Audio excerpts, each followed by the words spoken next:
Escribir y leer en español con Verónica Vargas. Hola, ¿cómo estás? Mi nombre es Verónica Vargas y hoy vamos a hablar acerca del ensayo argumentativo. Hola, ¿cómo estás? Hoy vamos a seguir con la línea de los ensayos y te voy a explicar qué es el ensayo argumentativo. Primero vamos a entender qué es argumentar. Y argumentar es desarrollar un razonamiento específicamente para convencer. ¿Convencer de qué? En el ensayo argumentativo, lo que prima es una oposición. Es decir, yo tengo una idea, pero hay personas que tienen la idea opuesta. Entonces, lo que hay que hacer es refutar. La refutación es el rechazo de la validez de una opinión contraria. En este ensayo nosotros lo que tenemos que hacer es refutar, o sea, rechazar una idea y argumentar la nuestra para tratar de convencer al lector de que nosotros tenemos la razón. Hay que lidiar con las razones del oponente y mostrar que las tuyas son válidas o son superiores. ¿Cómo se hace esto? Vamos a empezar primero hablando de la tesis. Si no has visto todavía el video de introducción al ensayo que hice, te aconsejo que lo hagas, así esto se te va a hacer más fácil de entender. En la tesis argumentativa, uno toma posición y frecuentemente propone un curso de acción, a menudo expresado con el debería. Vamos a ver algunos ejemplos de tesis. Los estudiantes deberían ser libres de elegir las materias que deseen estudiar.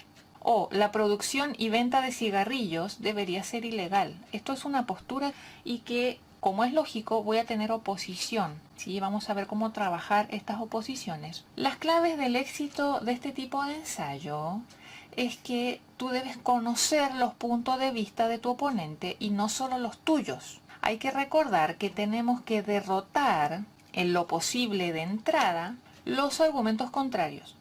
No atacar abiertamente el punto de vista del oponente con palabras ofensivas. Y vamos a ver cómo se hace eso. Te voy a poner el ejemplo para que se entienda todo el tema de la tesis. Vamos a suponer que nuestra tesis es: el consumo de cigarrillos debería ser penalizado. ¿Cuáles son mis puntos acá para decir que el consumo de cigarrillos debería ser penalizado? Lo que yo digo es que, aunque no lo parezca, el cigarrillo es una droga y de las adictivas.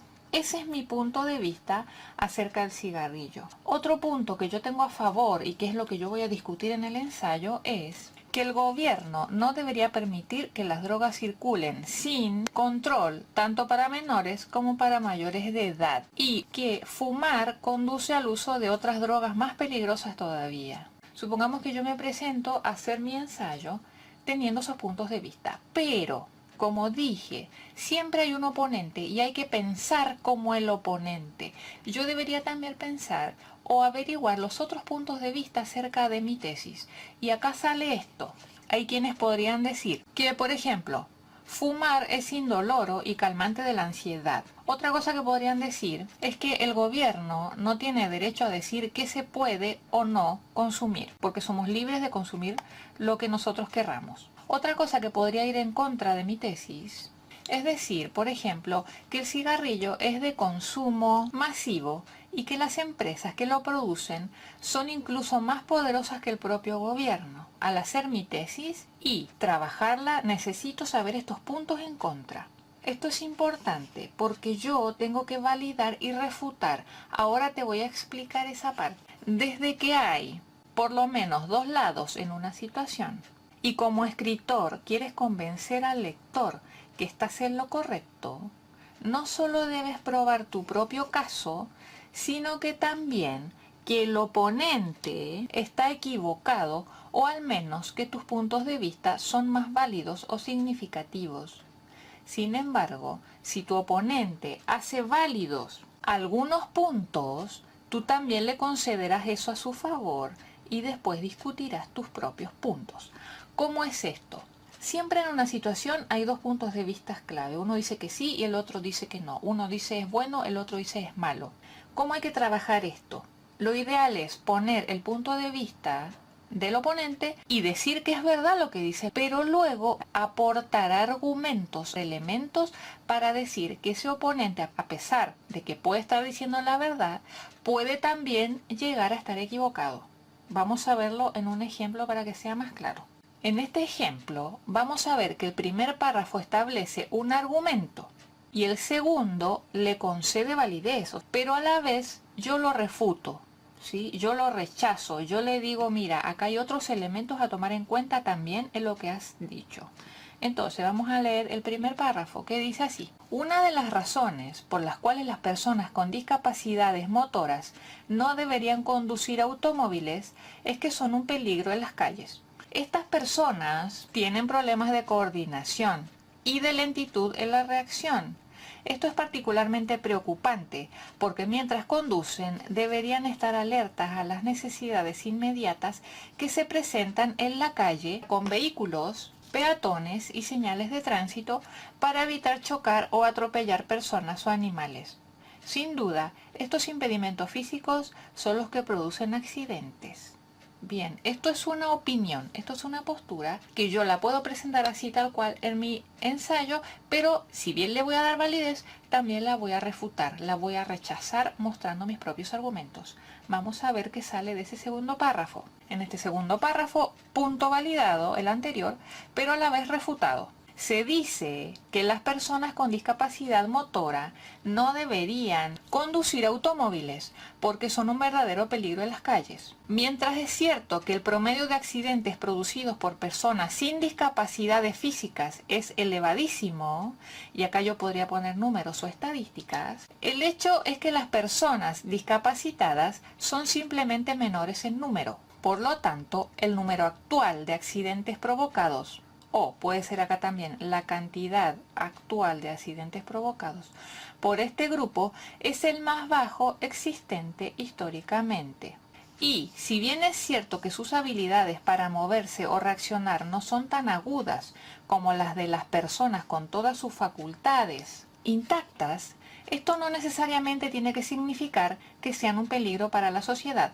De hecho, existen automóviles especiales preparados para compensar sus deficiencias y asegurar la vida de conductores y peatones. ¿Sí? Acá yo estoy argumentando en contra. Vamos a ver los elementos que dan sustento a tu tesis argumentativa, a tu ensayo. ¿Qué elementos son los que le dan peso a tu escritura? Vamos a ver otro ejemplo de tesis. Los controles acerca del vertido de residuos químicos en las ciudades deberían ser más estrictos. Esto es lo que yo pienso, ¿sí? Que estos controles deberían ser más estrictos. ¿Qué es lo que tienes que hacer para que esto sea válido ante el lector y tú lo convenzas? Primero, para exponer tu problema tienes que usar hechos para sostener tu punto de vista. Estos incluyen datos que han sido objetivamente probados y generalmente aceptados, tales como hechos históricos, información científica, estadísticas. Por ejemplo, acá deberías discutir los efectos de los vertidos, o sea, la contaminación sobre la naturaleza o sobre la salud de las personas. Incluso deberías explicar el proceso de contaminación como tal. 2. Deberías otorgar ejemplos seleccionados de un suficiente número de casos para probar el tuyo.